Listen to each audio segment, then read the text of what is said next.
नेहमीप्रमाणे कॉलेजला निघाला. सकाळी ट्रेनमध्ये बसून जात असताना त्याला ट्रेनमध्ये धक्काबुक्की लागत होती. तर समोर त्याच्या एक हिंदी भाषिक होता.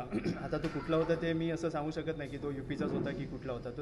तो समजून गेला असेल त्याच्या कदाचित राहणीमानावरून, म्हणून तो बोलला की तो हिंदी भाषिक मुलगा होता. आणि त्याला मी सांगितलं माझ्यावर धक्का येतो आहे, म्हणून तो त्याला हिंदीतून त्यांनी सांगितलं की भाई थोडा आगे धक्का दो, मेरे ऊपर धक्का आ रहा है. तर त्याच्या बाकीचे प्रवासी होते त्यांनी डायरेक्ट त्याच्या कानाखाली मारला आणि एक पहिल्यांदा मारला आणि त्याला सांगितलं की तुला मराठी बोलता येत नाही का, मराठी बोलायची लाज वाटते काय. आणि त्याला अजून माझा मुलगा घाबरत मला हे सांगत होता की तुला मराठी बोलायला लाज वाटते का. आणि मी त्याला परत विचारलं की तुला काय भरपूर मारलं का. हा पप्पा ते बरेच लोक होते आणि मला घाबरवलं, मी खूप घाबरलो होतो, म्हणून मला मुलुंडला उतरायचं होतं. तर मी ठाण्याला उतरून नंतर पुढे कॉलेजला गेलो. काय म्हणजे आत्महत्या कशी केली?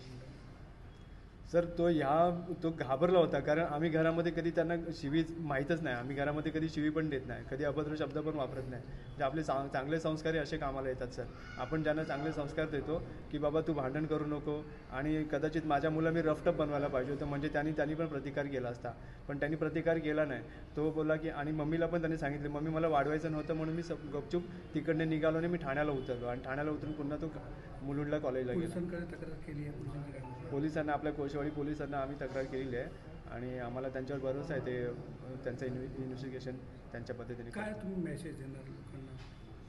मेसेज मी हाच देणार की आता ह्या भाषेवरनं वाद होणं, मी काय पॉलिटिकल नाही आहे, मला काय पॉलिटिकल पार्टीची मला काही घेणं देणं पण नाही आहे.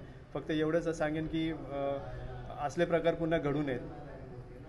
बस मला एवढंच बोलायचं आहे. माझा मुलगा ते गेला, माझा मुलगा परत आता येणार नाही आहे, पण असल्या वादातून असले प्रकार पुन्हा घडू नयेत आणि पुढचे असेच प्रकार घडत असतील तर ते वाचावेत, इतर लोकांचे प्राण वाचावेत, एवढीच माझी. शिक्षण वगैरे काय? माझा मुलगा केळकर कॉलेजमध्ये आता SY BSc करत होता, फर्स्ट इयरला होता.